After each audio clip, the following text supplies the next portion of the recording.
Welcome to the UIAAA Connection podcast.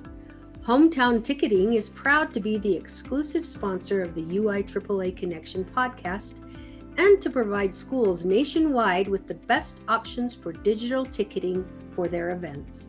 Visit their website at hometownticketing.com to learn how they can make digital ticketing possible and simple at your school. Thank you to Hometown Ticketing for their exclusive sponsorship of the UIAAA Connection podcast.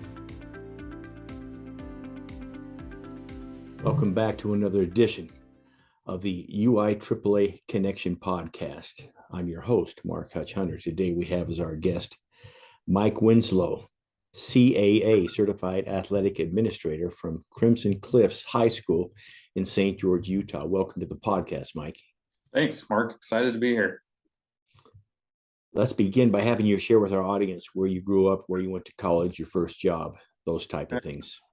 Yeah, so I grew up in Cedar City. Was a Cedar High graduate and went to college at Southern Utah University for my undergrad degree.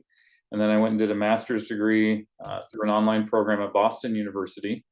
And then I came back and did my administrative endorsement through SUU again. So love Cedar. I love that connection there with Southern Utah University. And my kids go there now, but growing up in Cedar was nice to have that hometown connection. And then my first teaching job was actually at an intermediate school, teaching 6th and 7th grade at Fossil Ridge Intermediate School here in St. George. Was there for 4 years. Then I moved up to a high school. I opened Desert Hills High School as a teacher there and taught there for 11 years. And then when Crimson Cliffs opened 4 years ago, I moved over here as assistant principal and athletic director, and that was my first administration job. So this is my 18th year in education, and all of it's been here in St. George and Washington County School District, and love living here and I've loved working with the kids here in St. George. Talk for a minute, if you will, about the opportunity for youth sports growing up in Cedar City. If you were able to participate, what was that like for the kids there? Yeah, the youth sports were great. When I was younger, I played baseball and soccer, loved participating in those club sports. And then in high school, I kind of had two different routes. I was heavily involved in the arts and in band and participated in that all through high school. But I also played tennis on the high school team and loved tennis. And I didn't ever run on the team, but running and kind of the cross country style was something that I enjoyed doing, but never participated on the team. But a lot of great, strong sports traditions there in Cedar that I was able to be a part of. Let me ask you this. Did you coach at all during your time at the intermediate school or at Desert Hills? I didn't officially coach, no. I just worked on the band side with everything that's involved in a high school band program. So you basically coach the band kids. They don't call it a coach, but that's okay. Yeah, didn't have the title of coach, but did everything pretty much the same, trying to run and grow that program to be successful. And so what drew you into becoming the athletic director? Or was that part of the job when you became the vice principal? It was part of the job. It was kind of a surprise. I had wanted to get into administration for a couple of years and wanted to have that opportunity to affect change kind of at a different level, to work with adults and be in that world in schools. And in our school district, athletic directors are considered administration. And so the principal I'd worked with at Desert Hills came over and opened Crimson Cliffs. And so when he offered me the job, I had to ask him for sure. I was like, wait, did you say athletic director too? I mean, I love the sports. I know it's important, but that's kind of surprising. He's like, no, that's where I want you. And so I've had that opportunity to work in that administration world, but athletic director really is my main role. Our school has another assistant principal that's over student services. And so even though I'm in administration, athletics and activities is where my focus is. And so it's been an amazing experience and I've loved it. So you're, in a lot of ways, you're like an AD that's similar to those that still teach some, because you have all your other assistant principal duties besides that. And so it's not like you can spend your whole day being the AD. I understand. Yeah. Mike, share with our audience what's your biggest failure or disappointment and what did you learn from it? Yeah, I think probably the biggest failure, I thought a lot about this question and trying to be vulnerable with it. I made a mistake in my AD role. In one of our first years, it was actually the first year we had baseball. We opened in 2019, and so our spring season was COVID, and so our first spring season at school didn't exist. And so as we came back and thought I had a pretty good system going, but I made a mistake with some eligibility and a transfer on a student. And it unfortunately affected the team, and it affected the coach. The rules had just put in place that when a team plays an ineligible player, that the coach gets suspended for that many games. And so I felt awful about that, because there's some steps I've put in place since then to try and remedy that and make sure that doesn't happen. But just trying to have open communication with the coaches, make sure we know who's on the field, what's going on. But that cost our coach some game time as a coach. And the biggest thing I learned from that is to communicate, to talk, to ask questions, and make sure we're all on the same page about what we want to do to help our kids be successful. And for me to ask questions, that was another thing that I should have been out asking questions about. Hey, what do you know about this kid, and what are we doing? How are we making sure that we're doing this right? Just to maintain those relationships and put yourself out there, and not think you have to know everything. Ask questions. And so that was a pretty big mistake there that I learned from. Well, let me put your mind at ease. That's not the first eligibility or other issue that an AD's had, and it certainly won't be the last. And of course, I'm on the retired end, so I don't have to go into the numerous mistakes that I made in all my years at Jordan High. But it's a good thing you're able to learn from that, and it's a good point out there for all the ADs that are listening to us. Yeah. Talk about your decision then to leave teaching and to get into administration. Yeah, it was something that I'd been thinking about for a while. I loved my time in the classroom. I loved my interaction with the kids and what we were able to do. And at a certain point, I felt like there were some things I could do to affect change and be a support at a different level. I wanted to be able to support teachers and obviously now coaches, but just to be able to give them support in a different way, so that they can have a positive impact on kids and students, and I can do stuff in the background to try and support them and help them. And so that was kind of my decision to move, was to work to affect that change in a different way. And there's definitely days I still miss the classroom, but I know that I'm in a place where I can work to make the difference, and I hope that I am. But just that ability to be on the backside of things, and maybe a little less out of the spotlight, but still give the coaches and teachers what they need to be successful as they work with kids. So that was my main role and kind of main factor in making that decision. Let's go back to, I realize that you're a newer athletic administrator, but I want you to talk about how the job of AD has changed just in the time since you've had it. Yeah. And that'll give a different perspective for everyone, because you haven't been one that long. For sure. This is my fourth year. And as I was thinking about the role of the athletic director, and outside of the supervision part, I think the biggest thing and change I've seen, and maybe it's just the route that I've gone, but the expectation of the legal expertise of an athletic director, I think has taken a big jump in the last couple of years, as we've started to, Title IX's always been a focus, but I think that's become more highlighted recently. I think the concerns and the discussion around LGBTQ and how we help those kids, and what kind of goes into making sure that they can participate and be safe, and the weight of supervision, I feel like has changed just in the 4 years I've been doing it. And obviously that's a reflection of the culture of where we are as a country and what's being highlighted. But I think that I felt that weight shift a little bit more in the last couple of years, because the management part and the supervision and the financial side and all of those things are just kind of expected and as an AD, but you're starting to see more of that legal and kind of policy thing that I think athletic directors have to be more aware of, that when I started, I didn't feel like was that much of a responsibility.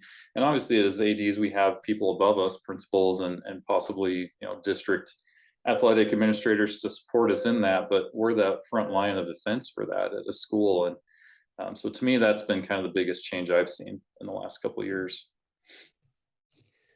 Excellent. Let's have you reflect for a moment about your journey in the Washington district, even back to your intermediate, middle school days, then at two different high schools, and then talk about some of the memories there, about what you've gone through, and then talk about how you first became involved with the UIAAA.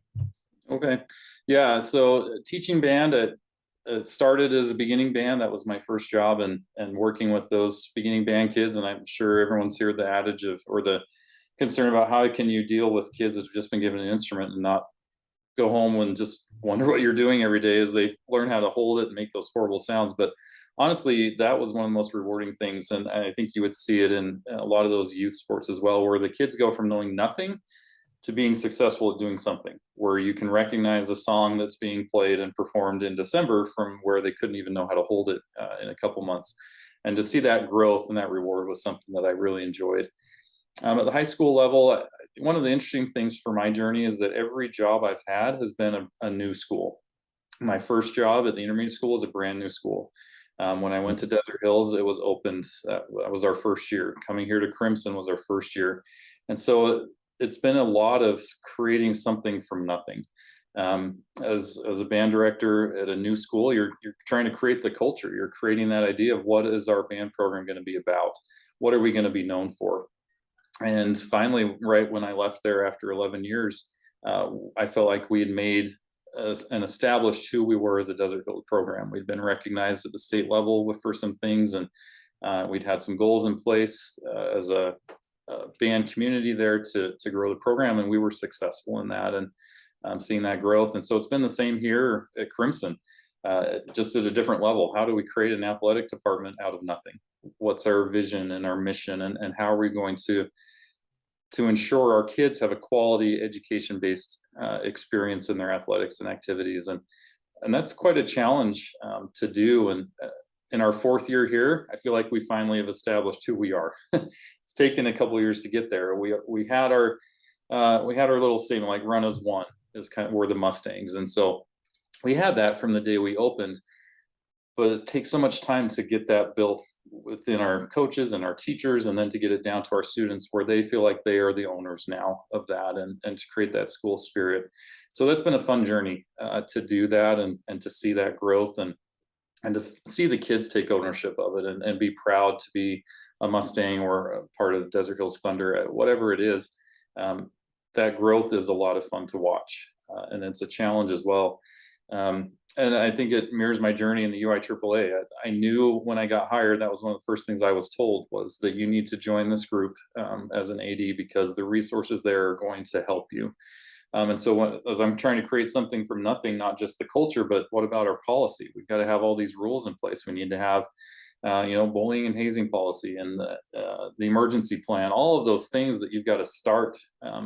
It was nice to have those resources, to not have to start really from scratch. There's so many great examples that I was able to pull from, and to create our mission and vision statement and our emergency plan.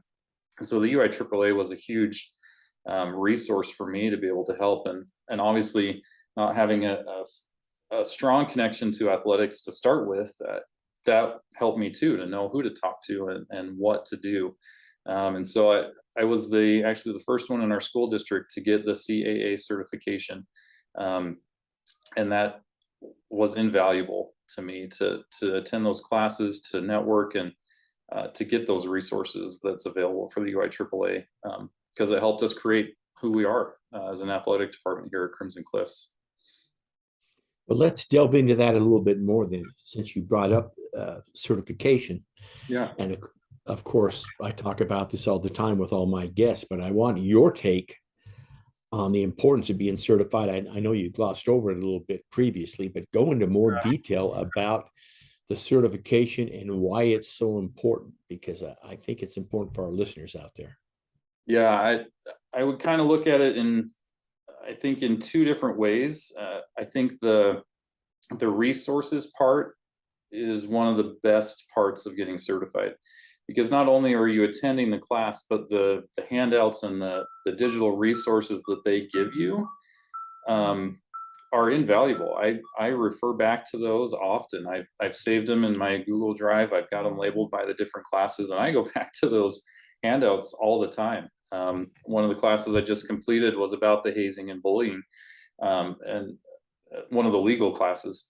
And so I've realized we don't have a specific school policy. And so I'm referring back to those handouts and those examples often as I'm trying to develop that for us. So the resources that come from those classes are so invaluable. I think the other thing too, that is the experience that's involved in those classes.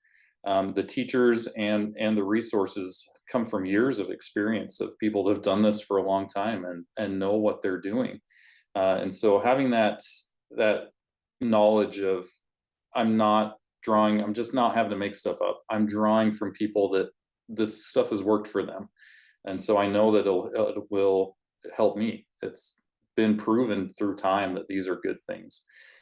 So I can't state enough how helpful those things were through the certifications. And then the networking part, taking the classes in person and being able to meet other ADs that are in the same place and same situation, and being able to bounce off ideas from each other during the discussion portions, have helped me create some connections where I can refer back to and reach out to those people later and say, hey, I remember we talked about this. What are you doing?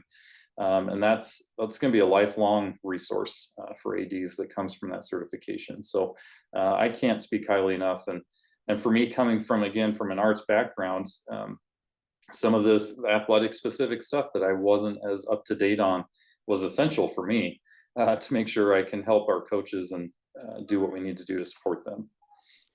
A great perspective. Thank you so much for sharing that. Let's talk for a moment about, you've only been an AD for 4 years. I shouldn't say only, because that's you've had a lot of experience there. Yeah. But I want to talk about the recent IAA Magazine and your articles in the magazine. Now, I understand, because I've been around the NIAAA for years and years and years, but I want you to talk to our audience, because I'm not aware of a whole lot of four-year athletic directors that get published in the IAA Magazine. So talk about the background of that, what the article is about, and exactly how that happened, because that's a big deal and a positive, not only for you and for Crimson Cliffs, but for the UIAAA as well. So go ahead. I appreciate that. I feel like each of us has such a unique background and different ideas. And sometimes those ideas, we might think, well, everyone's thought of that. I can't be the only one that's thought of that. And I think that having publications like the NIAAA magazine that goes out there is a way to share those ideas with other people and say, hey, here's something that's worked for me, or something I believe in that I think can help other people. And so it's not necessarily, the article I put together is called Putting Together Your Athletic Department Dream Team. And it's really based and focused on people. And the idea that to do your job as an athletic director, you can't do it alone. It's impossible. And I think we know that. But putting together the right people around you in your athletic department that will support what you're trying to accomplish is important. You got to be on the same page. We've got to have a clear vision of what we're trying to do. And so I built my article around something that I've always loved and been fascinated with, which was the 1992 Dream Team with the Olympics. I grew up loving basketball. I've been a diehard Utah Jazz fan since as long as I can remember. And so just having Karl Malone and John Stockton be part of that team, I was drawn to that story. And I've done a lot of reading on it and realized at that point, up in the Olympics, they had not used professional basketball players. They'd always been college players that they had put in the Olympics. And this was the first time they used professional players. And the Dream Team name, just kind of, no one can really say where it came from at Sports Illustrated, but that just got put on the cover of the issue, and it dubbed them the Dream Team. And we all know their feats and their amazing record and what they did in the Olympics. And so that was kind of I thought, a cool connection to put to how we're trying to create your own dream team at your school. And one of the things I've always believed in is a mission and vision statement, knowing your why and being able to articulate that as not only yourself, but also as an athletic department. And so that was what drove and kind of how I built the article. And so I put it around 3 key ideas. The first one was to be a mission-driven team. With as an athletic director and your coaches and the personnel you work with, your custodians, your secretaries, everyone that's involved in creating a successful athletic department needs to have a driving force. Why are we doing what we do? And so one of the first things we did our first year here at the school that I wanted to ensure we had was to create a mission and vision statement for the athletic department. Of course, our school has one to guide the learning, and ours fits into that. But that's what drives us. And so anytime I interview coaches, assistants, anytime we have a meeting, I make sure we review that mission and vision statement, because that's why we're here doing what we do. And this is what's important for us. And so that's the first key is knowing what your mission is to put together your dream team. Because if you have someone that doesn't fit into that or can't go along with that, it's going to be a struggle to move your program forward. And then the second key is to find the right people. And I think every AD and administrator knows finding good coaches is hard. It's a challenge. And sometimes when you have an opening and you get 2 applicants, you're like, what are we going to do? But trying to keep that focus on the mission can help you at least identify someone that maybe you might not have initially thought, oh, they can do this. If they can fit into that vision, then yeah, I think you can work with them and make them part of your team. Ensuring that your custodians and your secretaries, your ticket takers, everyone that's involved wants to be there, and you have a say and hopefully a little bit of involvement in who gets hired in those positions as an AD. And then the last key that I put together in the article was knowing your strengths and weaknesses, knowing where you are as a department and doing self-evaluations and being able to say, here's where we're weak, and asking for feedback also about that. And then identifying those and then working to improve that. So those were the 3 keys that I had put together to create your athletic department dream team. And it's something that I've experienced as a teacher. I was involved in administration a little bit before I came over to Crimson Cliffs as an intern, and just involved in a lot of interviews and hiring. And I felt like this was an important piece of information that people could use to help them in their athletic department, because it's such a big department. We all know it's the biggest department at any school. When you add in the coaches and every assistant coach and those ticket takers and your game management people, everyone involved, it's a huge program. And so having something to get you all on the same page, I felt was important, and something that could be useful and shared with other people. Of course, it's not perfect. It's not a fail-safe way to get the right person every time. But it's a guide, and it's an idea that people could use, I felt. And getting it published, I wrote it and tried to put it together. I had some people here around the town, some other ADs, kind of look at it and give me some feedback. And then I submitted it. I just sent it to them and said, here's something I put together. I'd love if you'd consider it.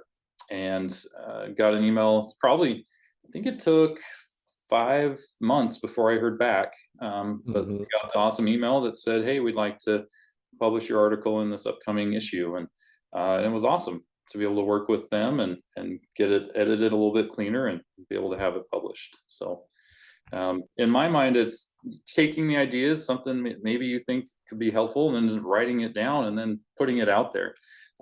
You might not get picked up, but you never know. I think people are looking for different ideas and things to help others. And so it was great to be able to share it. And I was really happy that they chose to publish it. Well, that's fascinating. Thanks so much for sharing that, and well done on the article. And let me put out there to all the athletic administrators here in Utah and across the nation, if you've got an idea like Mike here had, go ahead and put it down. And I mean, I got news for you. You're already not published, so it's not going to hurt. Throw it out there. Great. What's the favorite part of your job, Mike?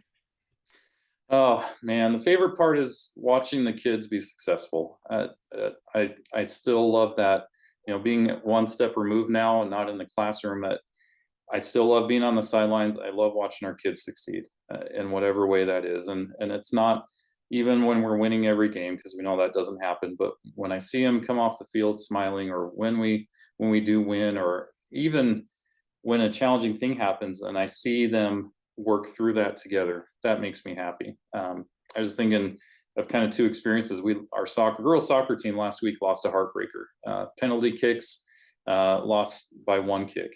Man, and our girls were so frustrated because they'd worked hard as the best they'd played all season and just couldn't get it done. But I watched our girls come together. I watched them talk to each other. I watched them lift each other up. I watched the coaches and players from the other team come over and congratulate our kids, and just that amazing sportsmanship experience that I watched and that resiliency from our kids. I loved it. It was so awesome to see that. And that's why I love my job, is seeing those experiences and those kids grow and learn and be successful.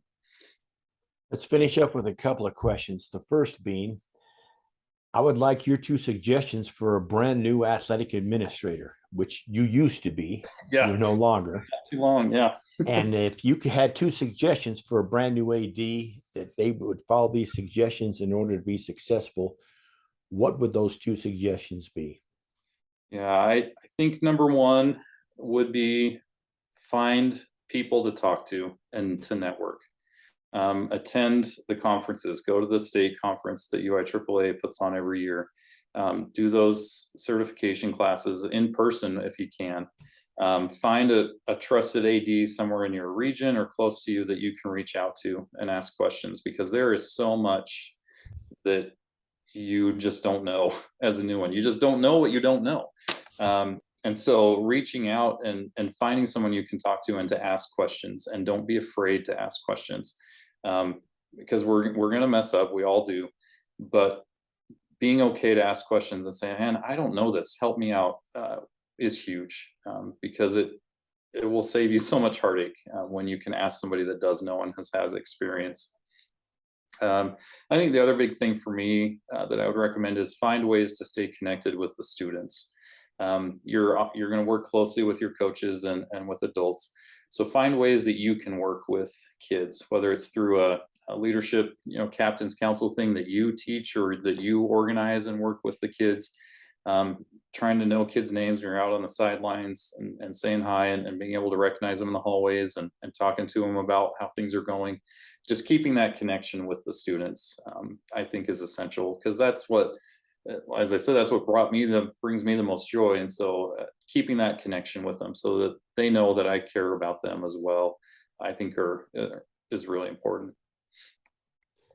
Very good. Mike, what question should I have asked you that I failed to ask? I think we talked about a lot of good stuff. I guess the only thing I would think of is my route is probably a little unusual, coming from an arts world to be an athletic director. But the core principles of good teaching and good leadership, I think, are universal. And that even though I didn't quite have that connection of being able to know what it's like to coach on a team on a field, how you work with kids and how you succeed isn't any different from the classroom to the field. And so don't be afraid to use maybe some of your unique experiences and backgrounds that you might have to help your coaches and to help your kids, because you can. Working with kids is important, and those skills and techniques and what works is universal and will help anyone. Well said. That wraps it up for this edition of the UIAAA Connection. Once again, our guest has been Mike Winslow, Certified Athletic Administrator, Director of Athletics at Crimson Cliffs High School. Thank you so much for being on the show, Mike. Thank you. Appreciate it. For our listeners, we hope you tune in again next week for another edition of the UIAAA Connection.